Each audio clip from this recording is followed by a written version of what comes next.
பாட்டி நீ இப்படி உட்காந்துக்கிறத பாக்குறப்ப கேவலமா இருக்கு.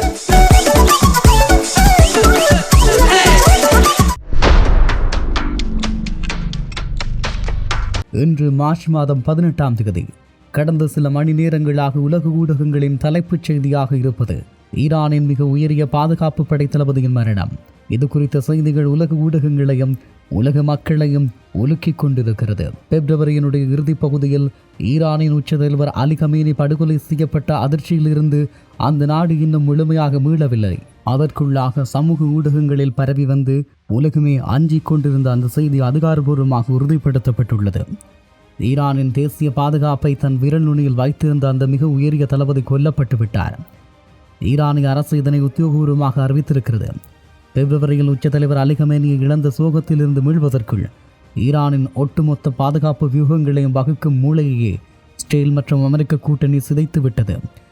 இது வெறும் படுகொலை அல்ல, ஈரானின் இறையாண்மையின் மீது நடத்தப்பட்ட ஒரு நேரடி போர் பிரகடனம் என்றும் சொல்லலாம்.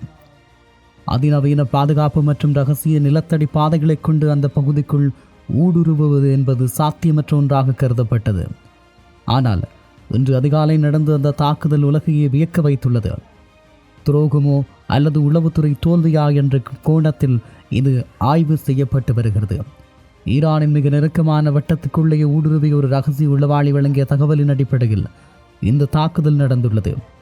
அதன் அடிப்படையில் அமெரிக்காவின் புதிய சைலண்ட் ஹேக் ஏவுகணைகள் எவ்வித சத்தமுமின்றி ஈரானின் வான் பாதுகாப்பு அமைப்புகளை ஏமாற்றி சரியாக அந்த தலைவரின் அறையை தாக்கியுள்ளது.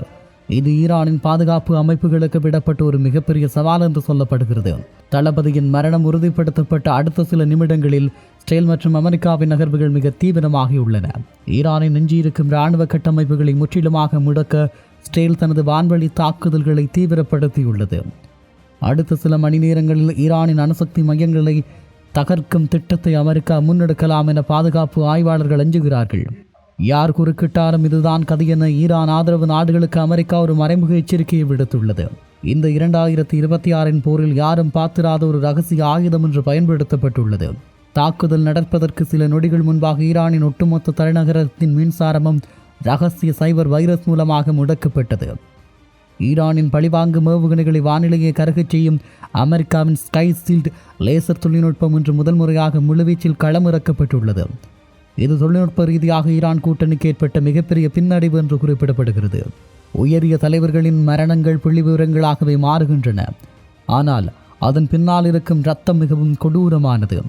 ஈரானின் வீதிகளில் மக்கள் இப்போது பாதுகாப்பற்ற நிலையை உணர்கிறார்கள். அத்தியாவசிய பொருட்கள் கிடைக்காமல் தவிக்கும் மக்களின் முகங்களில் மரண பயம் தெரிகிறது. ஒரு வாரத்திற்கு முன்பு இருந்த செழிப்பான மத்திய கிழக்கு இன்று இடிபாடுகளுக்குள் சிக்கியிருக்கும் ஒரு மயானமாக மாறியுள்ளது. இந்த குழந்தைகளின் அழுகுரலுக்கு இந்த அதிகாரமும் பதில் சொல்ல போகிறது என்ற கேள்விதான் மிஞ்சியிருக்கிறது. ஈரானிய பாதுகாப்பு தலைவரின் மரணம் என்பது ஒரு தேசத்தின் தற்காப்பு அரணில் விழுந்த மிகப்பெரிய ஓட்டை. இது ஒரு யுத்தத்தின் முடிவா அல்லது இன்னும் பெரிய அழிவின் தொடக்கமா? ஒரு புறம் இஸ்ரேல் தனது வெற்றியை கொண்டாடுகிறது, மறுபுறம் ஈரான் தனது அடுத்த நகர்வை ரகசியமாக திட்டமிடுகிறது. பெட்ரோலினுடைய விலை $120 தொட்டுள்ள நிலையில் இந்த யுத்தம் ஒட்டுமொத்த உலகையும் பொருளாதார இருட்டிற்குள் தள்ளிக்கொண்டிருக்கிறது. அதேவேளை இன்னும் ஒரு மிக முக்கியமான விடயத்தை குறிப்பிட வேண்டும். உலகம் ஒரு மிகப்பெரிய அதிகார மாற்றத்தை சந்தித்துள்ளது. ஈரானின் தேசிய பாதுகாப்பு கவுன்சிலின் தலைவர் கொல்லப்பட்ட செய்தி வரும் மரணம் அல்ல, அது ஒரு சித்தாந்தத்தின் வீழ்ச்சி.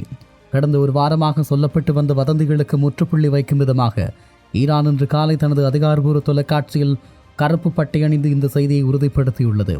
ஒரு நாட்டின் பாதுகாப்பு அரணாக விளங்கியவர் தனது சொந்த மண்ணிலேயே மிக ரகசியமான ஒரு பதுங்கு குழியில் வைத்து தாக்கப்பட்டிருக்கிறார் என்றால் ஈரானின் பாதுகாப்பு ஊட்டைகள் எந்த அளவுக்கு பெரியவை? உண்மையில் ஈரானின் மிக ஆழமான அணு ஆயுதங்களாலும் தகர்க்க முடியாத பதுங்கு குழிகள் உலக புகழ் பெற்றவை.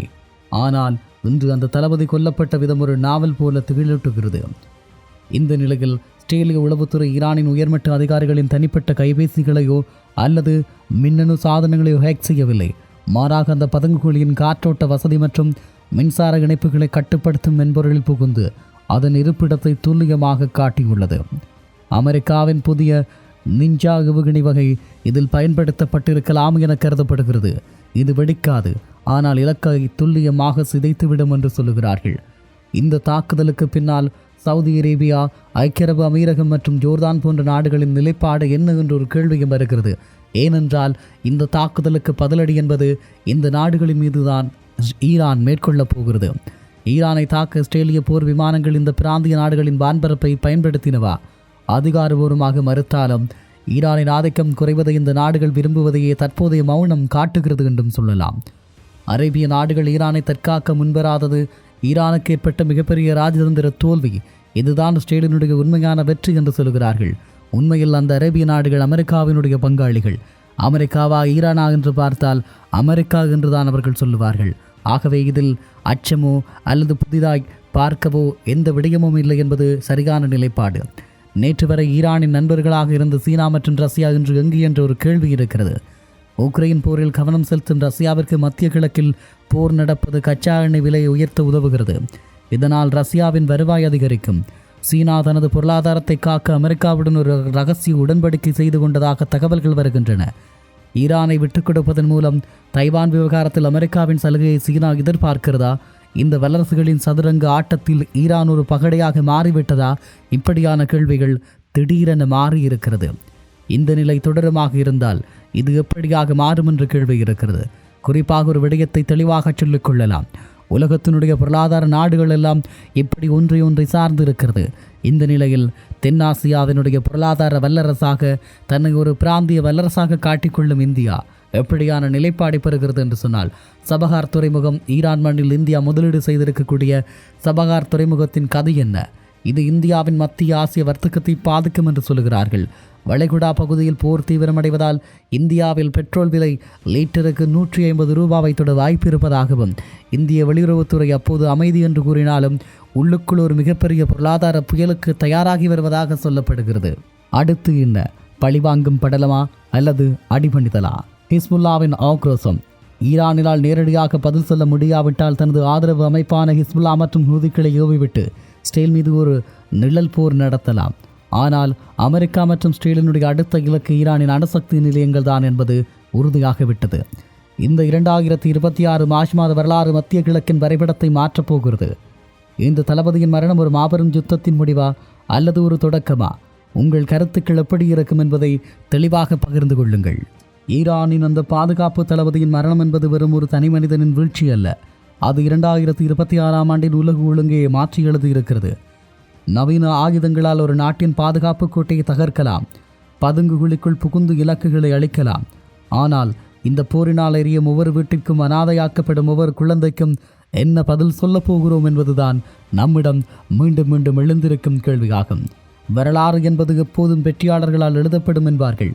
ஆனால் மத்திய கிழக்கின் இந்த எரியும் நிலத்தில் இன்று வெற்றி கொடி நாட்டுபவர்கள் நாளை வரலாற்றின் நீதிமன்றத்தில் குற்றவாளிகளாக கூட நிற்கலாம். ஒருபுறம் வல்லரசுகளின் சதுரங்காட்டம், மறுபுறம் சிதைந்து போகும் சாமானியர்களின் வாழ்வாதாரம். ஈரானின் இந்த தலைவரின் மரணம் ஒரு மாபெரும் யுத்தத்திற்கு முற்றுப்புள்ளி வைக்குமா அல்லது ஒரு கட்டுப்படுத்த முடியாத அணு ஆயுத போருக்கு வாசலை திறந்து விடுமா என்பது இப்போது உலகத்தின் முன்னால் இருக்கும் அச்சமூட்டும் ஒரு கேள்வியாகும். அதிகார பசியில் ஆடுபவர்கள் யாராக இருந்தாலும் இறுதியில் தோற்றுப்போவது அமைதியை நேசிக்கும் மனிதகுலம் மட்டும்தான். இந்த போர் மேகங்களை கலைத்து ஒரு விடியல் பிறக்கும் என்று நம்புவோம். அதுவரை துப்பாக்கிகளின் சத்தத்தை விட உரக்க ஒரு குரல் கொடுப்போம்.